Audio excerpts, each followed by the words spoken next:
Hi, everyone. Welcome to this webinar. And thank you so much for joining us this evening. And I'm your host, Swetha Nagasundaram from the Marketing and Growth team at Alavi.ai. And just to give you a sense of how Alavi works, so each week, basically, if you use Alavi, digital marketers at e-commerce companies can easily find audiences that want to buy from your own brand in the next 7 days. And it does this by using AI and automation. And, it's just like having your own data scientist or an analytics expert that's helping you scale your online brand and your online campaigns easily and profitably. So for this webinar, we're super thrilled to be having Mohit Malik with us today. And a big welcome to you, Mohit. And we're glad to have you here with us. And today's discussion will be about how to use customer data effectively for online growth. And to the audience, if you have any questions, please feel free to drop them in the comment section on the Zoom chat, or even through the comment section on the Facebook Live if you are watching the live stream. And all of these questions will be taken throughout the Q&A session at the end of the webinar. And so just to give you a quick background on Mohit, so Mohit's professional career has been spanning for 12 plus years now. And he is a digital strategy and a technology evangelist with experience in, scaling and managing products and digital first businesses. And he started his career consulting Fortune 500 companies in process transformations, go-to-market strategies, and M&A advisory as well. And since 2015, he led the digital strategy and marketing for elitify.com in India, where he created a strong affinity for 20 plus Indian digital first premium brands and also managed around 150 plus luxury labels globally. Then after this, he moved to fintech in 2020 and then headed digital growth, including product strategy for forayed. And currently, Mohit manages the digital business P&L for Heads Up for Tails. And it's an Indian pet care company that recently raised $37 million in a Series A funding round last year. So during this webinar, Mohit will be sharing some valuable insights on the role of customer data for e-commerce brands, and also some learnings on how you can effectively use customer data to empower online growth. So our first question to you, Mohit, is, so you've been in the digital marketing space for almost 8 to 10 years now. So could you tell us a little bit about yourself? How did you get into this role and what interests you in being in it? Yeah, thanks, Swetha. Thanks for having me here and the great introduction. Welcome, everyone. So sure. It's almost been a decade that I've been into product and marketing. As you outlined that I started my career into consulting, and where I was able to work very closely with strategy and decision makers across multitude of businesses and products. When I was consulting, typically a consultant, in my opinion, has a slight escapist tone to it that, there are problems that are put to you. You take the business problems as a case, you apply a case methodology and you give them the solutions and come out of it, and the onus of the delivery is not there. So specifically, I chose to get into the SME segment, which is small and medium enterprises, which still remains the love for me, and where we were trying to solve a lot of problems, be it the low sales that a new founder is looking at, or the high churn that is happening. There is a weak middle management, stagnated performances, and all that. So the problem solving became the DNA from there on. And working with so many founders, I've been lucky to work with so many founders and business stakeholders, and seeing businesses at various stages of the growth. And in 2015, e-commerce happened to me with Elitify.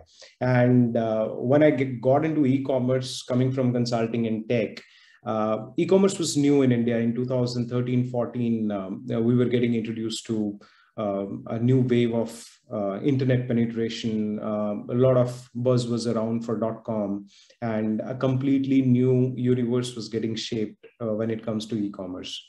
And I think that got me hooked. This business has a million moving parts. And I give you that whatever you do, few of them will always rotate counterclockwise in a day.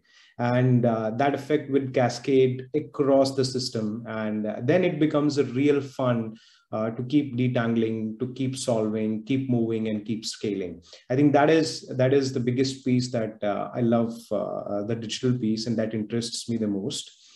In the meantime, I'd also worked on a fintech product with Freed, where we were building India's first product into debt settlement. That's a completely new industry that Freed is currently setting up, and the product is super precise, and it's going to be a phenomenon very, very soon. So that gave an outlook of a very different industry altogether, apart from e-commerce, and that how the digital behavior in the financial sector, where there are a lot of people who are under stress, under debt burden. What do they think? How do you target them? How do you get them to utilize some of the services? And then obviously Haft happened, and heads up for tails. It's a completely new dimension for me.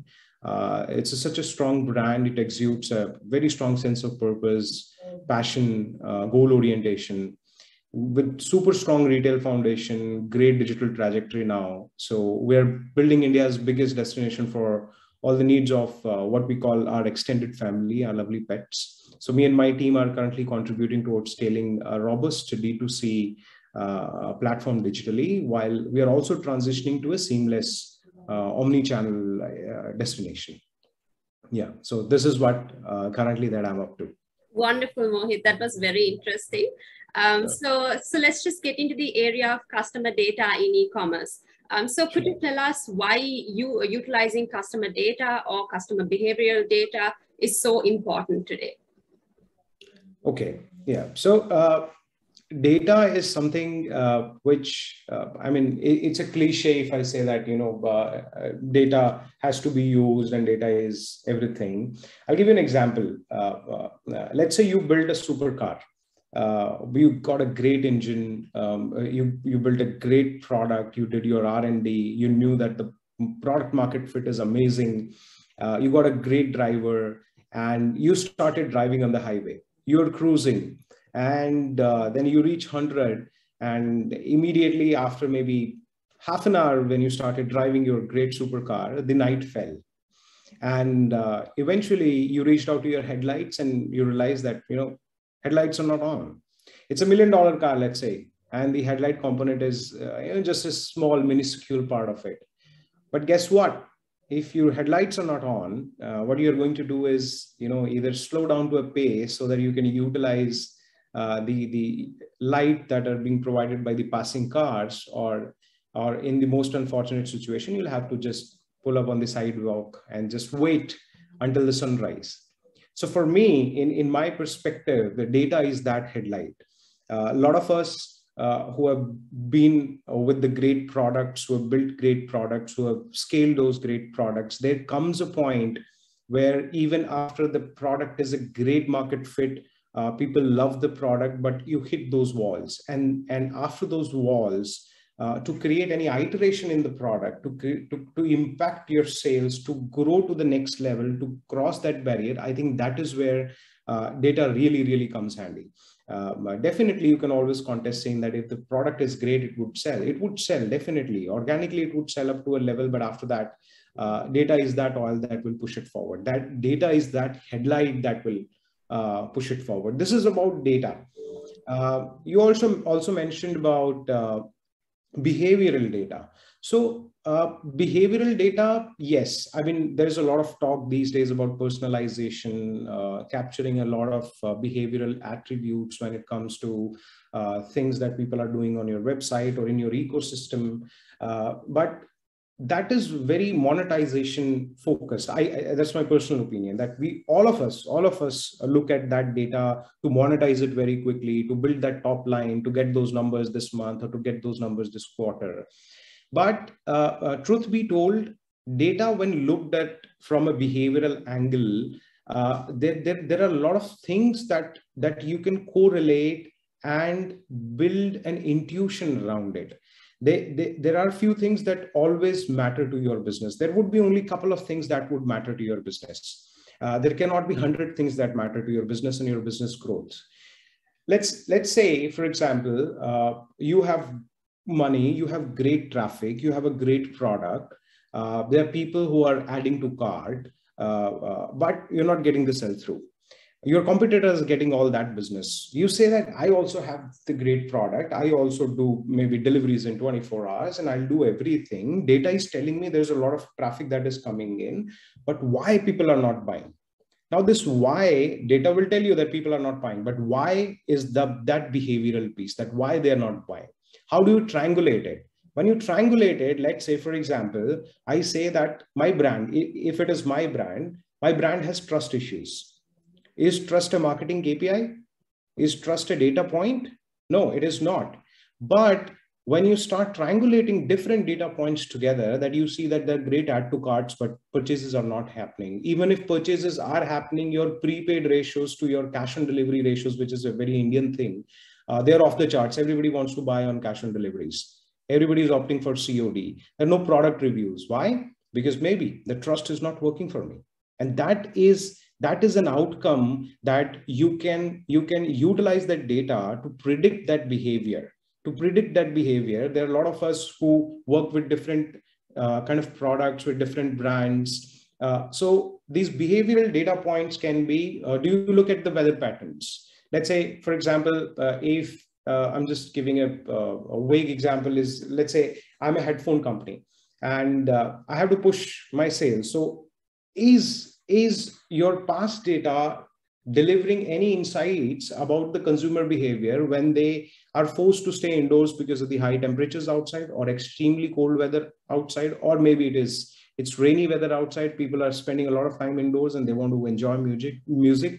Would you like to push an headphone upgrade to them? Would you like to push a new, better sounding, or maybe a better upgrade to the last product that they have bought, or like that, new movies releasing? So the OTTs know that even if they've been pushing it to me for last 3 months to subscribe to them, I was not subscribing, but now there's a movie that gets me hooked. That's a behavior. The search trends are going up. Is this the point? Is this the time when I should be pushing my ads so that I get those people quickly? The cricket season is coming up in India. IPL would start. Now, this is the time you would see that there are a lot of different subscription plans that are only made for, let's say, 2 months or 3 months for the people who needs to get into the ecosystem first time. And this is the behavior that over time, again and again, brands and businesses, they have to look into the data, triangulate those systems and see what makes those spikes. And if we are able to see those spikes, I think that is something that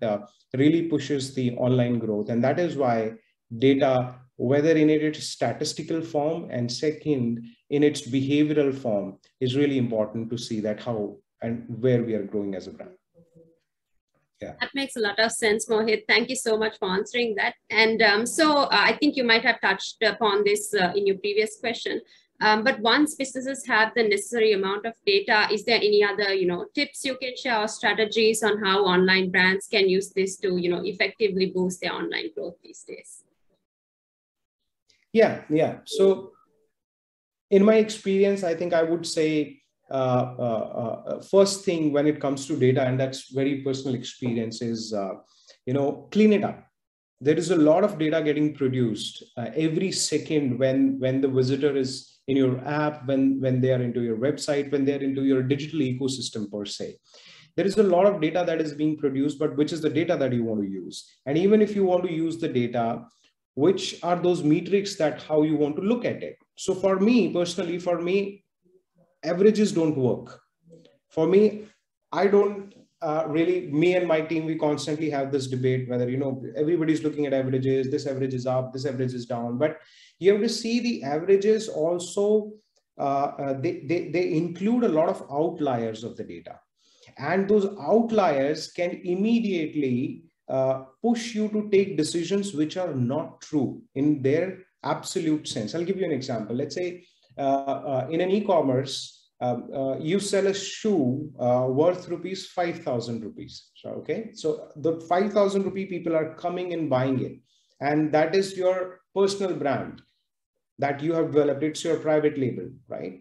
So they are coming and buying. 10 people are buying 5,000 worth rupee of shoe. So your total GMV is 50,000 and your average order value is 5,000. Now, 2 people came in and they decided to buy 4. or they decided to buy one of the shoe and the other shoe, which was of a great value. And overall, your sales now for 12 people of that cohort who are buying shoe from you is now looking at 75,000. Immediately, your average order values, if you calculate in averages, they are now looking at maybe 6,500. If those people bought a little more, if you pushed it to 100,000, then you're looking at average order value of 8,500. Now, you must think as a business owner that, okay, it means for shoe, the shoe category, the average order values are 8,500, but I'm selling shoe for 5,000. Maybe I should introduce a new product. Maybe I should introduce a new line.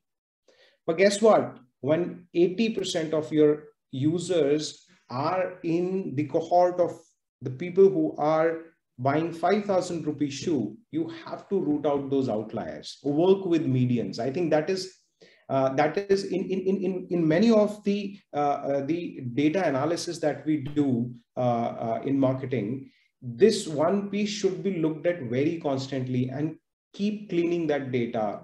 Put outliers aside, use them. Outliers have a great numerical value. They have a great data value. They have a great business value, but let's not club everything together. I think that is one. And second is, I would say that, always keep extrapolating. Extrapolation means that there would be a set of people who have already transacted with you. And all of us do that. The people who have transacted with us, we pick out specific characteristics of that group and we try to create, let's say, for the lack of better words, the lookalikes. And then we push them on Facebook and also try to target those affinity categories that are there on the other media channels, let's say Google and other publishers. So we always want to repeat success, that the people the customers who transacted with me, the other next lot of the customers that I'm transacting should be exactly like them. But is it possible, or is it sustainable for your growth? Can you take calculated risks? Can you extrapolate the people who are adding to cart but not buying to the people who have already bought? And if there is a difference in the characteristics, how would you change your further strategies where you're bidding, where you're putting your money on? Can you take more calculated risks? Can you open targeting to identify the next best possible cohorts? So what I mean to say is, rather than being caged by looking at that superset of customers who have been buying from you and deciding and believing that this is the only piece who are going to transact with me in future, is somewhere detrimental. And it is somewhere that will restrict our growth beyond some point, right? So that is, data would help you always extrapolate and always come up with those calculations, a little bit of risky calculation that, okay, if somebody is buying beauty, so why not, they would also be interested in wellness. They would also be interested in sports. They would also be interested in nutrition. So maybe let's try to open it up. Now, when you open it up, there are a lot of things. I mean, you would immediately see a spike in your traffic, let's say, but people would not buy. People might not buy immediately. And for a digital marketer or for a founder or for a business owner, that is a very difficult situation to be in, that there is a lot of traffic, but nobody is buying. There, I say that one thing that has worked for us in many businesses is know the time taken to transact for your customer. I think it's a little tricky piece to figure out. But once we have figured out that which cohort of people takes how much time to transact for your product or service, I think it is going to take away a lot of anxiety. It is going to take a lot of, it will give you a lot of comfort in knowing that I have put my money somewhere, I put my marketing dollars on a cohort, and I know this cohort is going to transact in next 7 to 10 days. So till then, if my CPCs are a little out of the park, if my CPAs are not looking the best that they should be, I should be patient. I think patience is a virtue, but a calculated patience, a patience that is backed by data, that you know that these kind of people are going to take 7 to 10 days. There are other people, there's a different cohort that you're utilizing for your maybe marketing segmentation who would convert in 2 to 3 days. So all fingers would not be same when you start playing with data and with more and more insights into data. you would be able to really take more risks that I've been talking about. Next, I think one thing that has worked for us again is to build a strategy for your consideration set. What is a consideration set? So if I talk about a product or a service which have, let's say if I have a product and I have in that product, I have 5 different categories or maybe 5 different styles. All styles are not going to be suiting similar to everyone. So there would be people who would be more interested in style 1. There would be people who would be more interested in style 3. When you start looking at your new and repeat customers, you would come to know that the consideration for first time customers, even if your style 1 is a little bit expensive, they want to get into your ecosystem with style 1, or they want to get into your ecosystem in a different category. Your best selling category might not be the rightmost category to get your first time user into your system. So that what it tells is the way that you stack your data, the way that you clean your data, the way that you read your data. I think all the answers are there, that which are the categories which are most profitable, which are the categories who are going to drive the maximum repeat, which are the categories who are going to drive the maximum new user acquisition. So that way, when you have the necessary amount of data, that is how what I think benefits to start looking at different compartments where you want to focus on. And having said that, I think the last thing is all of this, it looks very interesting. It looks very fancy maybe, but respect your cost barriers always. Even if you're taking calculated risks, be very vigilant of the fact it might not be true for many companies who are into super scaling mode right now, but for most of the small and medium enterprises, the risks also should have a tensile strength that beyond this, I'm not going to wait, or beyond this, my CPAs cannot go, or beyond this, my gross margins cannot fall, or beyond this, my discounts cannot be deeper, right? So that's a call that is very personal. That is a call which is very business focused, but data would help you to take that call. All right, thanks, Mohit. And so obviously you work with multiple teams over the years, multiple different brands. So what are the common mistakes that are made, while gathering this data or even utilizing customer data, in your opinion? Okay, so when you talk about the mistakes that are made, one thing that I personally made it many times is ignoring something that is called a pitchfork effect. So what is a pitchfork effect? It's a kind of a psychological thing where, my perception of you is biased because of a most recent trait that I've seen. That might be in most of the cases that recent trait is negative, but it can be positive as well. So the mistakes that I've made is to get trigger happy, that I saw spikes in my sales. I saw a great uptick in some of the categories that are getting bought. And that was for, let's say, 3 days or 4 days. So I get very enticed, or as a marketeer, I get very excited about utilizing those 4 days of data to build all my lookalikes. If your data look back window, which you consider for all your decisions, is, let's say, 12 months, if your business has seasonality, or it might be as short as 3 months or 6 months, that completely depends upon the business. So somewhere we will have to ignore immediate spikes, because unless you know the reason, there might be a reason. Maybe the biggest in the business is running a deep discounted sale on a product, and that product got hit in the market and it went out of stock. I have that product. I've been selling it for last maybe donkey's years. I've been selling it for last 3 years, but I've not been able to scale it. But immediately, because it is stocked out everywhere, I see a lot of organic traffic coming to me and buying that product. Do I know the reason why this uptick has happened? If I try to go behind those people who were just motivated because of the peer influence that they had, or because of the market influence that they had, that they had that need to have that product right now, in the rest of my scheme of things, they are not my right customers.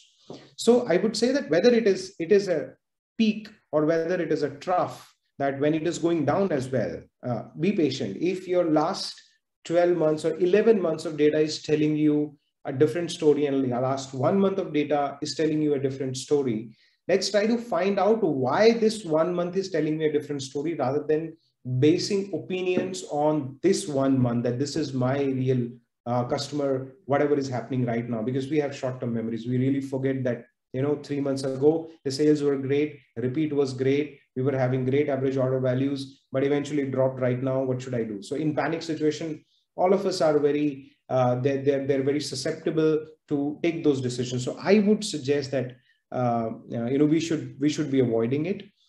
Next, when it comes to gathering the customer data, I say it in a way that it should be graded approach.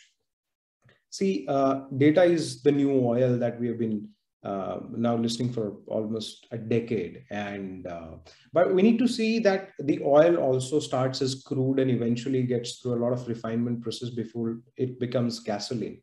So what is that refinement process? As per me, the refinement process is when the user is coming to us first time, when the customer is coming to us first time, we have to take it slow. That's my personal opinion. It's not a speed dating website that in 30 minutes I have to know everything about the customer. So I've made those mistakes where I have made landing pages, or maybe I have made those UI widgets where the moment a new user is coming, I want to know everything. That you tell me your name as well, you tell me your birthday as well, you tell me your age as well. Eventually, if it is the first visit or a second visit of a user, and they are yet to trust the brand, they are yet to trust the ecosystem they've just got into, they've just discovered it.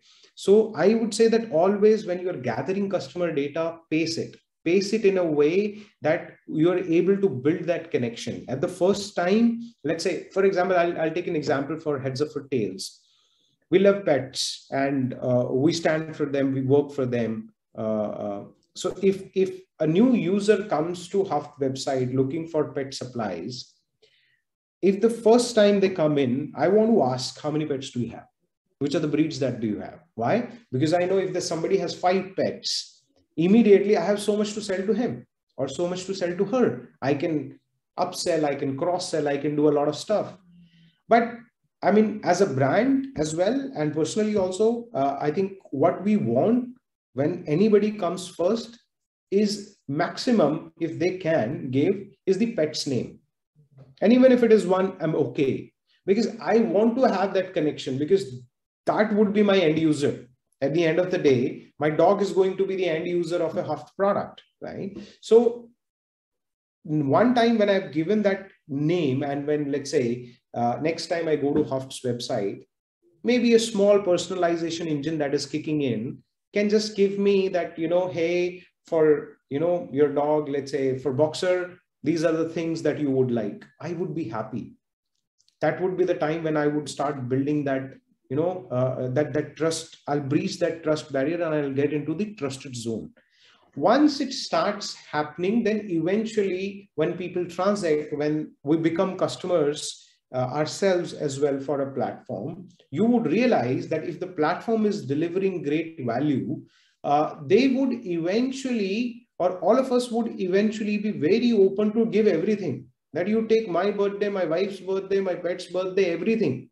Give me your loyalty, give me your loyalty points. I want to be your loyal customer. So let it come from the other side rather than pushing it from our side. I'm sure many of us would say that, but we've spent money to get that customer. But boss, you also have to remember the fact nobody buys from you the first time. And it always depends that if the first time experience is going to be great, you're going to spend less pennies next time to get that customer back, because he or she had a seamless experience and they will come back.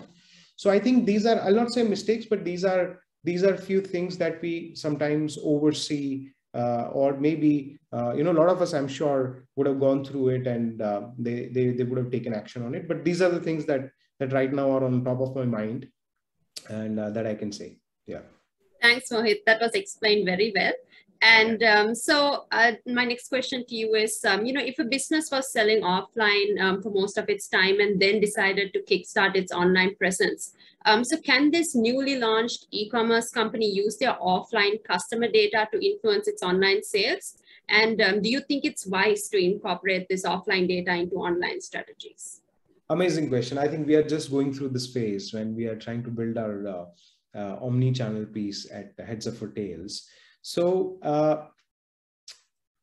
so one consideration, first thing that I would say for all of us to consider is we definitely can use the data. To answer the question, my answer would be yes, but there would be some caveats related to it.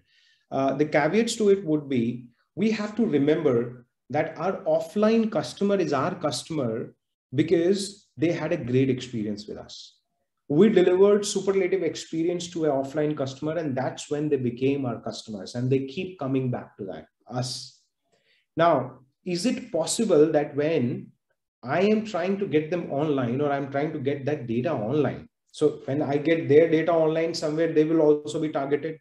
They would also become the part of the pack. You can always exclude them, but there would come a point that you would not be able to exclude them, or they do not want to be excluded, because e-commerce at the end of the day offers, or omni-channel offers, a great deal of value to all type of customers, whether it is online or offline.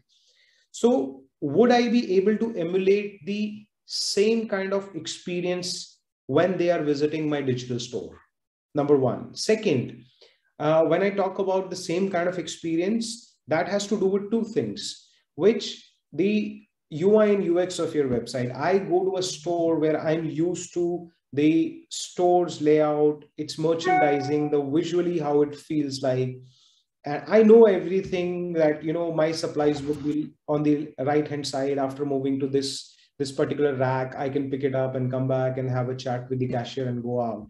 The moment anybody comes online, how seamless the merchandising is, how easy is it to find the product? Is it as easy as it is your store? You can definitely, none of us can really mirror exact same thing, but the UI UX should emulate somewhere in the way that your offline brand values and your offline brand persona is available online as well. That's one. Second, a lot of these people are used to, or our offline customers are used to, assistance and a personal touch.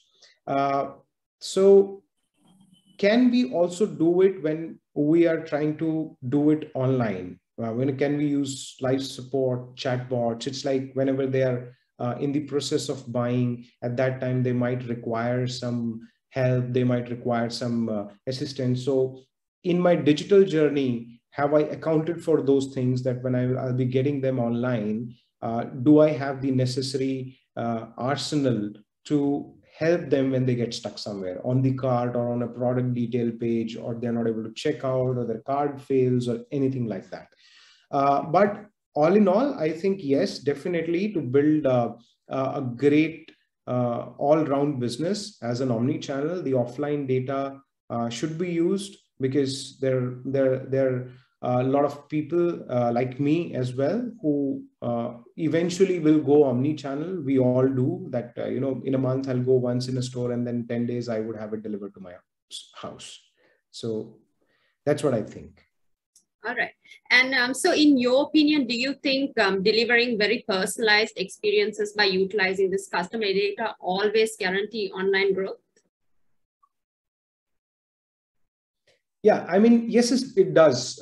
We touched upon personalization a little bit earlier as well. But to me, personalization should be used to delight a customer, not to freak them out. I mean, I'll not take names, but sometimes it would have happened with a lot of us that we spoke about something, we spoke about a pizza, and I have the notification, right? You know what I mean, right? So, so the personalization, to an extent where it does not become intrusive, is a real growth and revenue driver.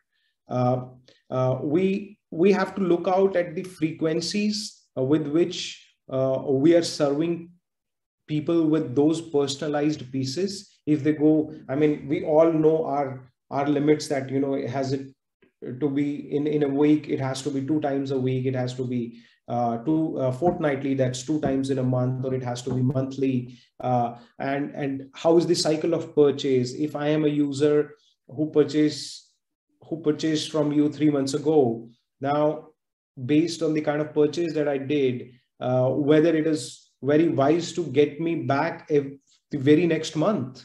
And it completely depends upon the product stack that you have. It completely depends upon the kind of categories and the business and services that you sell. So in my opinion, yes, it's a great tool. But one thing is, we need to be just shy of the line where it becomes intrusive.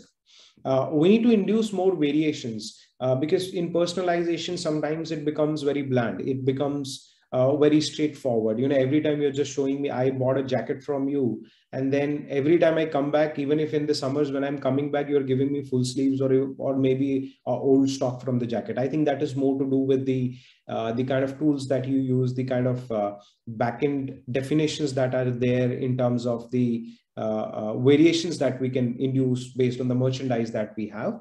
And also experiment. I think I say that for all digital marketeers, all founders, and the entrepreneurs, intuition is the real goal that we have. If the intuition is backed with data, when you have the intuition, I think it is the most underrated thing when it comes to great success. A great intuition backed with slices of data on top of it is their recipe for success. That's what I personally believe. So with that intuition, think about that. What are the other things in personalization that we can do? What is a cross category leverage that we can have? Maybe I love printed t-shirts, but there might be a lot of other things that I might be interested into, right? So that's something that I think personalized experiences definitely they are the thing that drive the commerce, but there are caveats to it that I talked about. All right. So in terms of some key metrics, so what are some key metrics e-commerce brands should be tracking to ensure that their data strategy is in place?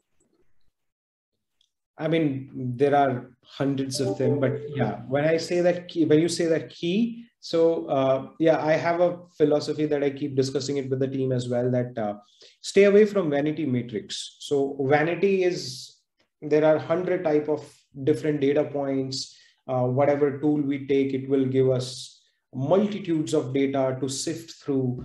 But at the end of the day, I think if we call them needle movers, there are going to be only 5-6 things that are going to really move the needle for your business. So my answer may not sit exact or well for every business. It might not be relevant to every product type, but there are few things that I can talk about. Maybe one is, which has largely worked for everyone, are the search trends. How frequently are we keeping a tab on them? If ours is a product that is more need-based, I think search trends are going to be the key, where to be present, we need to bid, and where we need to be. That how we are monitoring those search trends based on seasonality, based on geography. They're free to monitor. So I think that is one key matrix that I would say. Second is, I come from bootstrapped startup background. So for me, organic business share becomes really important to see that who are the customers who are buying from me without me having to spend a penny.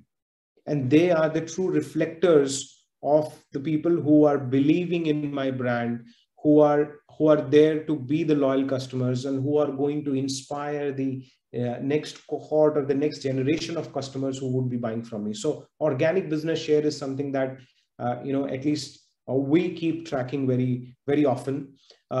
Then the most important piece is the new and repeat. How is the share of that new and repeat? And most importantly, how do you define a repeat?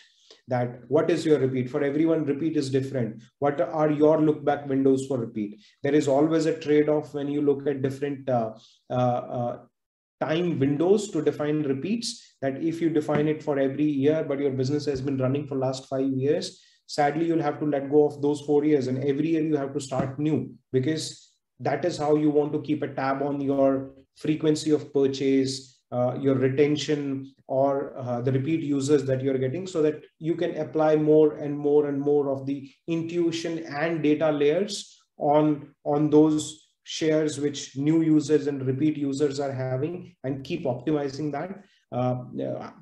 Define the top acquisition categories based on the purchase behavior, because even if I've been a user of a service or a customer to a brand for last 5 years, my behavior is not going to remain the same. It's going to change based on the kind of dynamic environment we live in, whatever it is, whether these are daily essentials to apparels to electronics to fashion, everything changes. Maybe after every 2 years, there are new trends, there are new technologies. So the customer behavior also keeps changing. And that makes a lot of sense to say that, we keep our look back window for repeat for 12 months so that we can look at them from a very different lens and keep optimizing.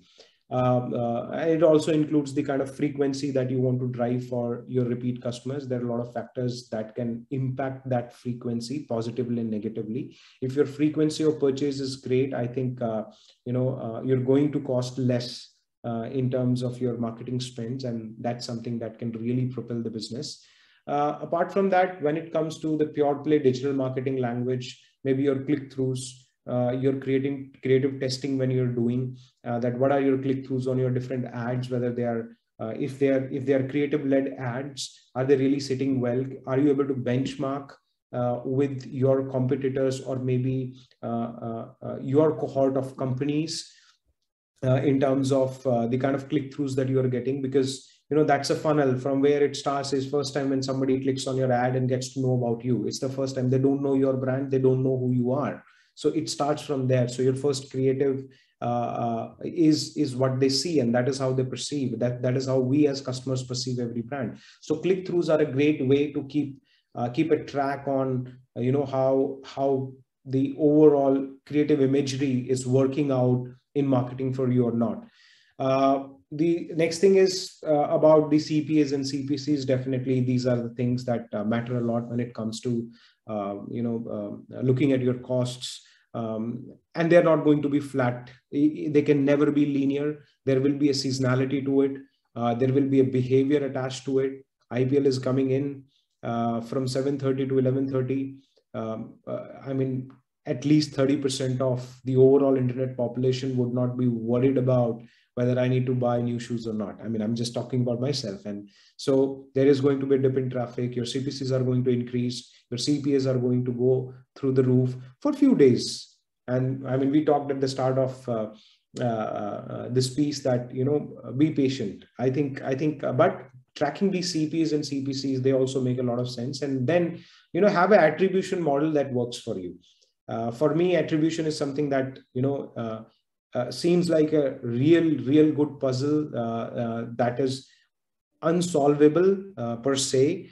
But I have come to realize that attribution models of your business has to be very personal. You can pick up anything, whether it is view through works well for you, last click works well for you, time decay works well for you. I think that is something that you will have to figure out with some experience, looking at the data and building that intuition. I think these are the things that I can talk about. Okay. And so during your role in the digital space, were there any applications you used to analyze and derive actionable insights from this customer data in order to boost your digital marketing efforts or your online growth efforts? Yeah, definitely. We've used, which everyone has an access to, we've used Google Analytics. We have used our POS data. We have also used the customer data platforms that were built, let's say, that were custom built.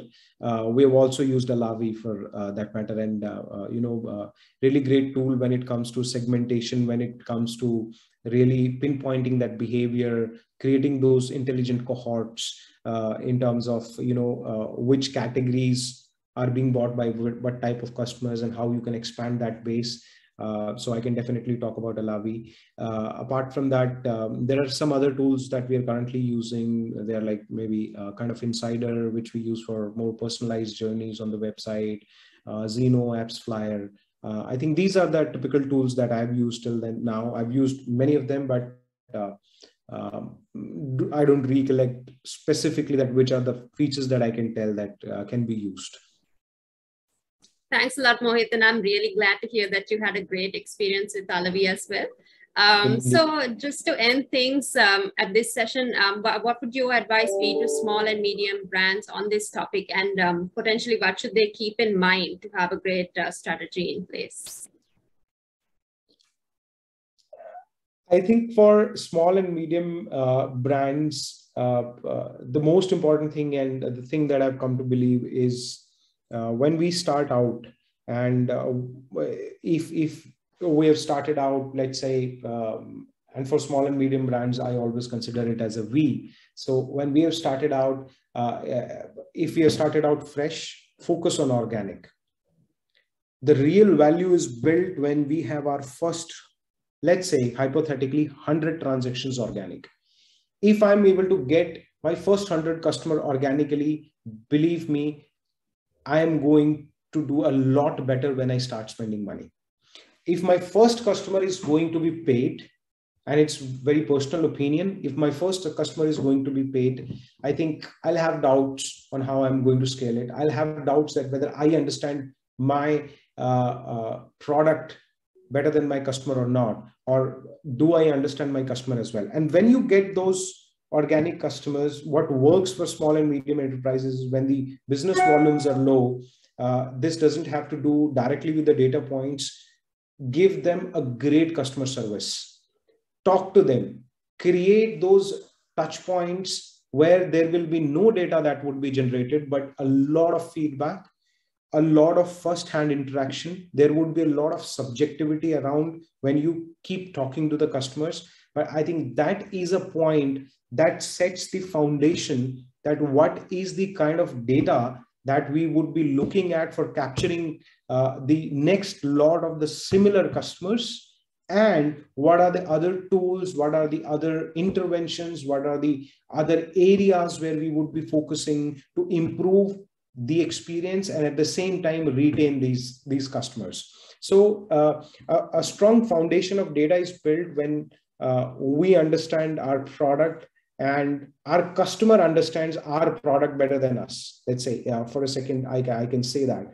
And when it happens, I think we constantly keep building on newer and newer strategies where things keep getting more and more refined, and you would see that eventually the business will take shape.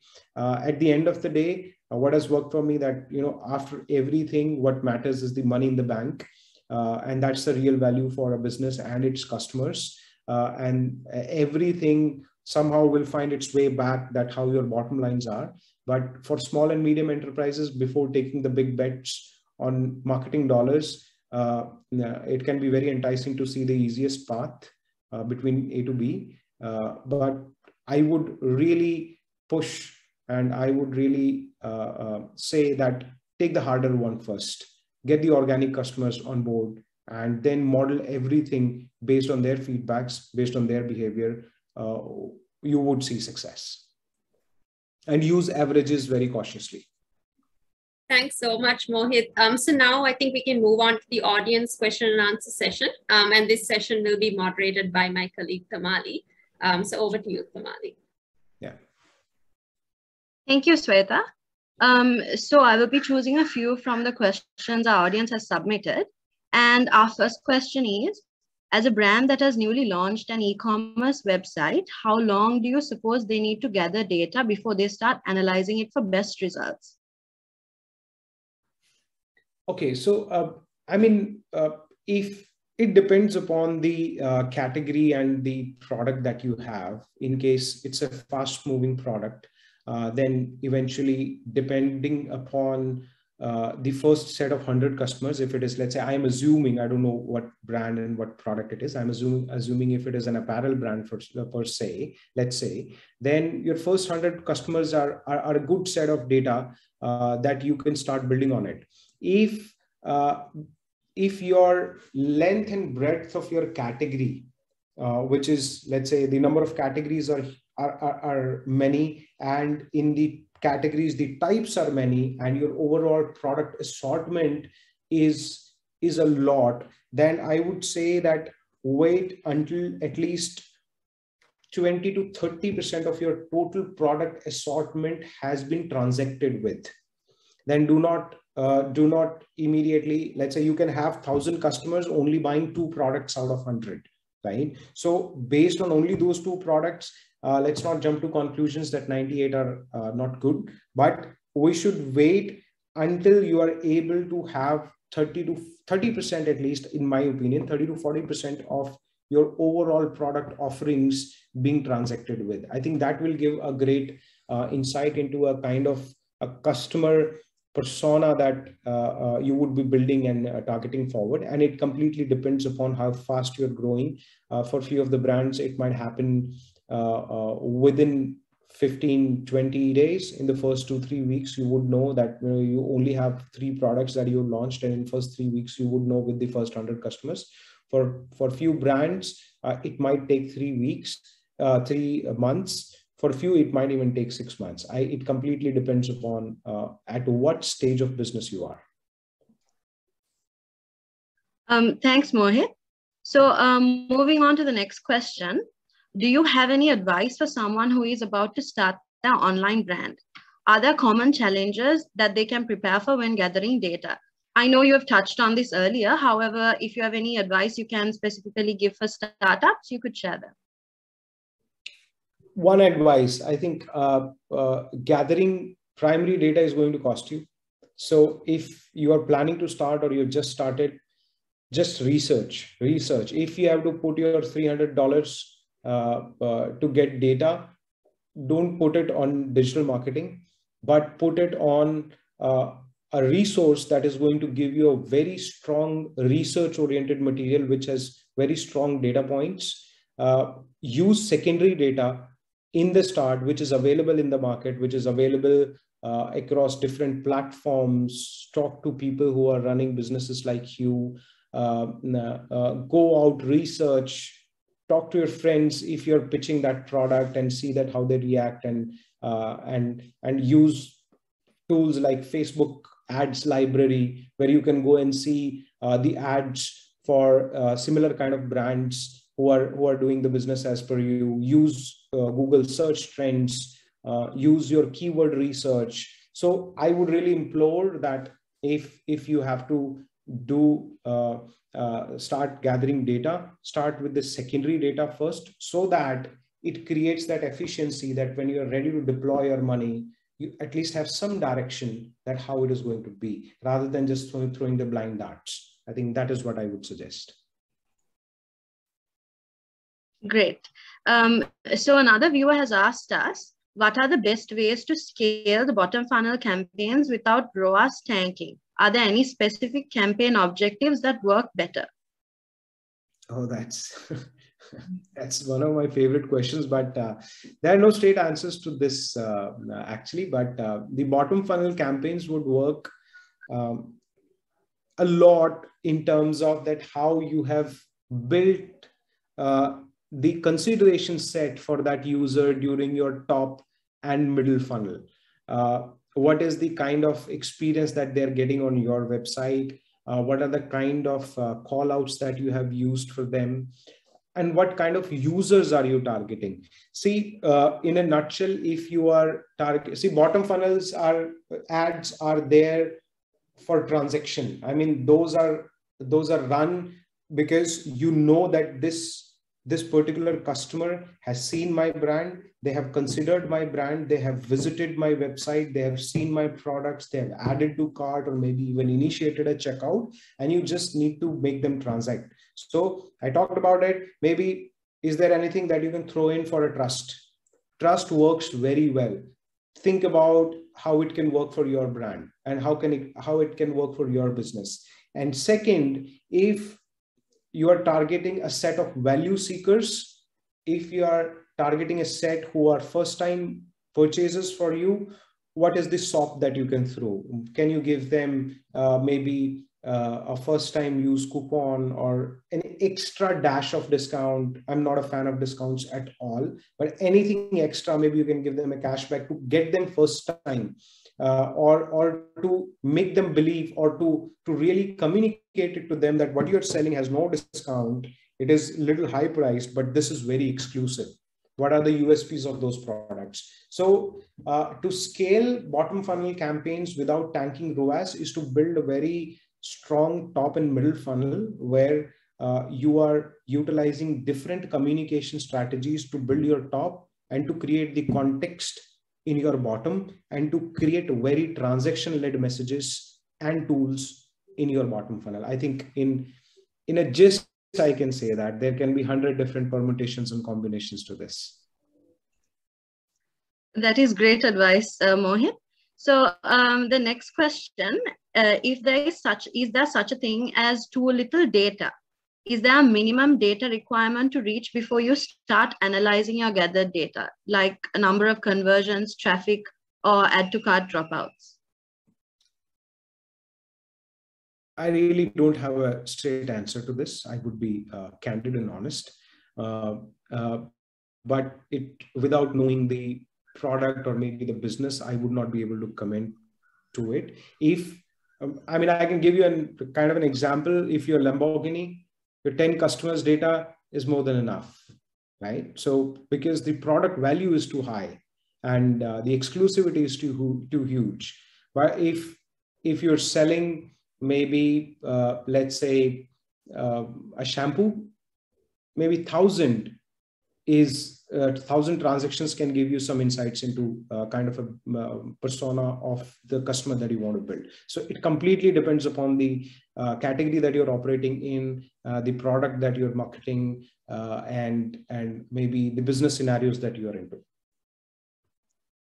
Thank you. So I have picked quite a long one as our last question. Sure. And the question is, data-driven marketing seems to be very on trend now. And there are very useful tools that are beneficial to marketing teams in processing that data to find insights. However, there are still some teams that might be on the fence in regards to incorporating such technologies. Do you have any advice for someone who is still deciding on leveraging such tools in their marketing process? Yeah, the simple advice, just start. Start with the smallest delta, smallest risk possible.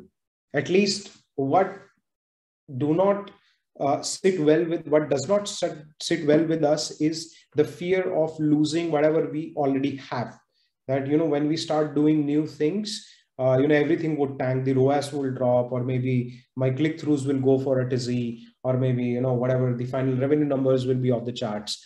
But unless you don't try, you would not know that how your consumer is going to react to it. So build that intuition, build that minimum viable risk that you can take, and start it slow. Do not, if you try to start with an end in mind, that everything needs to be done today, all of this needs to go into the AI and ML engines, and everything needs to be automated today. At least personally, that's an impossible scenario to be in. Just start with the lowest risk item, maybe an emailer or an SMS push. I'm just giving examples, or a WhatsApp push, and just try to see whether taking that risk had any uptick. If you had that uptick, it's like seeing yourself maybe weighing a little less after you have finished your first 10 days of run, which is one of the hardest. When you do that, then eventually it sets off a chain reaction where your risk appetite keeps becoming bigger and bigger, because you know that needle will move whenever I will take calculated risks when it comes to utilizing and getting onto new technologies. But they do help. Thanks, Mohit. That was an insightful Q&A session, and a huge thanks to you and our audience for tuning in today. Absolutely. So before we close out today's session, Mohit, do you have anything you would like to say? No, I think it's been great interacting with everyone and the fellow marketeer, the industry people. And only thing is, I think the dark days are past us. now as everyone around, and hopefully the business starts blossoming for everyone. I wish everybody great luck and success in the coming seasons for whatever businesses they are. It's going to be a great next financial year. Wonderful. Thank you, Mohit, again. And if you missed any part of this session, you can watch it on demand via our LinkedIn, Facebook, and Twitter pages. We hope to see you all at the future webinars. And thank you for joining, everyone. Have a great weekend. Thank you. Thank you, everyone. Thanks, everyone. Thank you. Bye-bye. Good day. Bye.